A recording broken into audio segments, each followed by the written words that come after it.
Hi, I'm Ed Braun from the University of Florida, and I'd like to give a brief introduction to the poster I've put together on the question, what is the structure of evolutionary model space for proteins?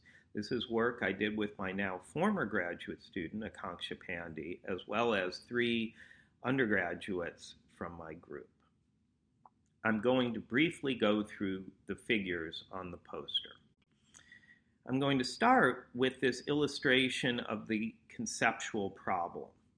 Here, each grid is a dimension reduction showing dots for the pattern of sequence evolution for individual proteins in the case of the small colored dots, or the average for the ensemble of proteins in a particular clade indicated using the colored crosses. And what I'm showing here is that if we ignore variance within the protein, i.e., we don't look at variance among sites within a protein, we have 2 major axes that are not mutually exclusive for variation. One is variation among proteins, how much scatter among individual proteins. The other is how much variance among clades. Let's start by looking at clade-specific models and how different they are. Here is a midpoint rooted clustering diagram of distances among models. And what you can see is there are 2 clusters. One comprising the vertebrates and viruses that infect vertebrates, and a second cluster that includes the other non-vertebrate, but in this case all eukaryotic models, as well as previously published models that were trained on diverse proteins from a wide variety of organisms. So, vertebrate, non-vertebrate split. To get a handle on variance among proteins, what we want to do is see how well we can classify proteins using these models. In other words, if we take an alignment from organism X, say a bird alignment, can we classify it as a bird alignment by saying the model with the best fit is a bird model, and so forth? The answer is we can classify in most cases, not at the level of groups within vertebrates, but certainly we can distinguish vertebrates from non-vertebrates, plants from other groups, oomycetes from other groups, and so forth. So we are in the relatively high variance among clades, but limited variance within clades part of parameter space.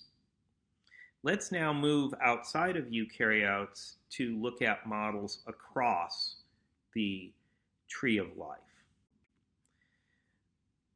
If we train models, in this case on ribosomal proteins, we see a clear differentiation between bacteria on the one hand and archaea plus eukaryotes on the other. This is a similar sort of clustering of distances among models.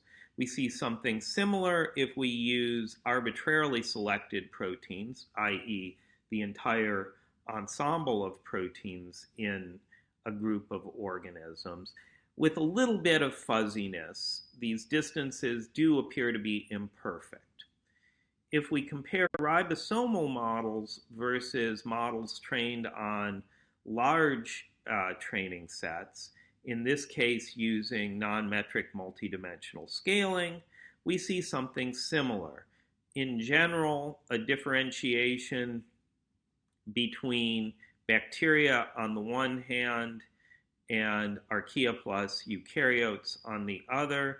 We also see in this a clear differentiation between general models, which represent the overall ensemble of proteins, and ribosomal protein models. Remember that ribosomal proteins are highly expressed and they have a very specific function in binding the ribosomal RNA. as I said, these models are quite complicated, so we're doing quite a bit of dimension reduction in both of these analyses. But the fact that a split between eukaryotes plus archaea on the one hand and bacteria on the other is evident is, I believe, an indication that there is structure to model space. So if we look at the overall conclusions, well, obviously models of protein sequence evolution do differ among taxa. There is the ability to classify this protein sequence alignments based upon their source using these models. So the models are predictive in nature to at least some degree. There is a clear separation when we look at models from across the tree of life between bacteria on the one hand and archaea plus eukaryotes on the other. There is really no congruence within the major groups. So we could have essentially two major splits, one for bacteria versus archaea plus eukaryotes, and one within eukaryotes that differentiates vertebrates from non-vertebrates. Or we could have some generalized drift, but not enough signal to see congruence within groups. And with that, I hope to have a conversation with you about this work. Thanks so much for listening.